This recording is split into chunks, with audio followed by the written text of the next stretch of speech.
สบายดีทานผู้ชมพบกับบาเวนคอนจิติโก้ที่สัมภาษณ์ผู้ชมใส่ผลิตภัณฑ์จิติโก้เนาะที่เพิ่นกินแล้วดีกันแล้วเห็นผลเนาะมื้อนี้ก็ได้มานั่งอยู่กับพ่อเพิ่นแล้วก็ได้สบายดีพ่อเพิ่นเลยเจ้าสบายดีพ่อ เดี๋ยวสบายดีขอโทษนะพ่อเสียงเนาะ พอซื้อส้มแก้วใส่ยาพ่อสมแก้วใส่ยาเนาะปัจจุบันนี้จักปีแล้วพ่อ66 ปี66 ปีเนาะเบิ่งคือยังแข็งแรงอยู่เนาะยังหนุ่มอยู่เนาะพ่อเนาะปัจจุบันอยู่บ้านได้พ่อ อยู่บ้านพงป้งเมืองสิโคตะบองโอ้บ้านนครหลวงแก่นเนาะปัจจุบันนี้พ่อประกอบอาชีพหยังครับ ทหารโอ้เป็นทหารคือว่าหลังจากที่ว่าออกเบี้ยบำนาญมาแล้วก็มาเป็นผู้เฮ็ดสวนนี่เนาะให้ได้พ่อจึงได้มาฮู้จักผลิตภัณฑ์จิติโก้ครับ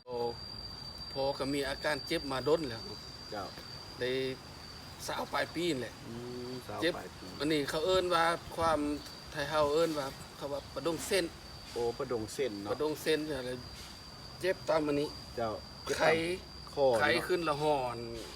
ตาม อืม โคตรโหดแหละ เจ้าตาม ตี ตาม นนี่ ตีนตามหยังเนาะ ตามตีน ขึ้ ตามหยังละห่อนไข้ขึ้นแล้วเจ็บแล้วก็ยางบ่ได้ อืม หมอเขาว่าไปไทยก็ว่าทานหมอไทยก็ว่าเป็นโรคเกาต์ โรคเก้า โรคเกาต์แล้วเขาเพิ่นก็เอายาล่วงให้กิน เจ้า กินเป็นเดือนหนึงก็บ่ต่างหยัง โอ้คือว่ามันไข่เลยคือมันได้นั่งอยู่บ้านเลยบ่พ่อตอนนั้น ไปสี่ตีนเลยอยากไป โอ้ได้อันเนี้ยใส่ข้ามไปเนาะพ่อ คำซื้อยางสี่ตีนเลยไปยางบ่ได้เลย คือว่าทางบ่ได้เนาะ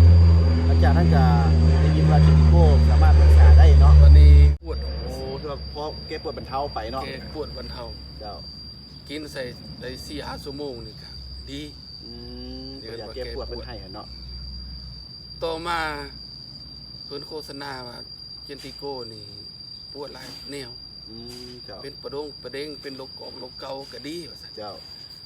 ก็เลยครอบครัวก็เลยเอามาให้กิน โอ้เลยตัดสินใจว่าลองมากินเบิ้ง ล เนาะ อง พ่อ มา เนาะ กินเบิ่ง เจ้า แม่นกิน10 เม็ดทำอิด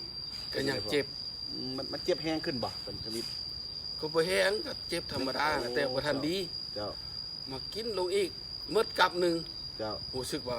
เศร้าหรือบ่เจ็บ โอ้ตัวที่ว่าคอตามที่ว่าพ่อเจ็บคออย่างไรคือว่าบ่เจ็บแล้ว คื เนาะ อว่าบ่ปวดขึ้น มันตะกี้ก็เจ็บเศร้าแล้วก็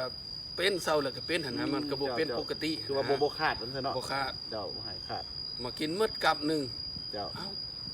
สู้ทึกเด้อตินี่สิ อ๋อ กินลงอีกแต่พูนมาหมด4กับแล้วก็เป็น4-5 เดือนแล้วถือว่า โอ้ บ่เป็นจักบาท คือว่าตอนนี้ก็ย่างปกติเฮ็ดตามนี่เฮ็ดเวียกตามนี่สบายเลย ตาม เนาะ นี่สบาย โอ้ทางผู้ชม ปกติ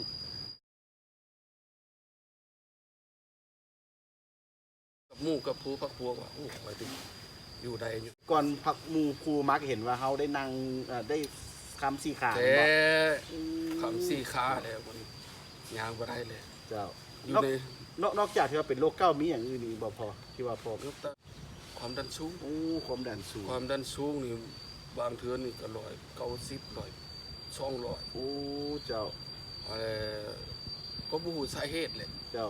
หลังจากมาใช้ตัวนี้ก็คือลดลงไปเนาะ หลังจากมาใส่ต้นนี่ขานั้นมาได้เห็นว่าสุขภาพนี่แข็งแรงดีแล้วก็เลยบ่ได้วัดแทก บ่ได้ว่าแทบเลยเนาะ แต่ว่าเขากินอยู่ยา เจ้า ลดตั้งทรงนะ โอ้ แต่ก็บ่ได้วัดแทกบ่เห็นว่าโตมีแข็งแรงแล้ว เจ้า ยาบ่ได้วัดแทก อื อีก มแล้วก็การไปการมาตอนนี้ก็ปกติเนาะพอเนาะ เจ้าน อนรับปกติอิน น ข้า อ วน แซ่ รับบ กินข้าวแซ่บ ทานผู้ชม แต่กี้นี่ว่าช่วงบ่ทันกินอันนี้นี่นอนนี่พอนอนได้แต่คืนนึงแต่3ชั่วโมง อืม 4ชั่วโมง มันต้องตื่นมามันเจ็บมันบ่ ตอนบ่เจ็บก็บ่ได้นอนหลาย อืม ตอนบ่เจ็บก็นอน แต่ตอนนี้ได้พอ ตอนนี้ล่ะถือว่านอนหลายขึ้น โอ้ ตื่น นอนหลาย เอากินแรงแล้ว8-9โมงน่ะก็ยังนอนแหละ โอ้เจ้า แล้วก็นอน4-5ชั่วโมง เจ้า สำหรับกับผู้เฒ่าหั่นแหละ อื เนาะ มเจ้าแล้วก็ลุกมา ลุก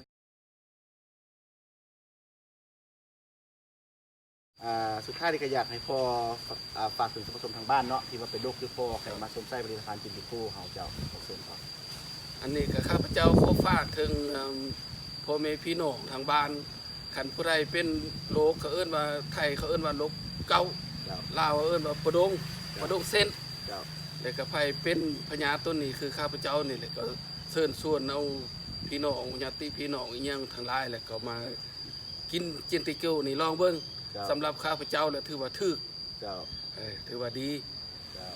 เจ้าเนาะสุดท้ายนี่ก็เขาว่าเข้าใจพ่อหลายเนาะให้ เจ้า พ่อสุขภาพแข็งแรงอยู่เป็นห่วงใจลูกให้เต้าให้นะพ่อไปควรให้พ่อเจ้า เจ้าขอบใจ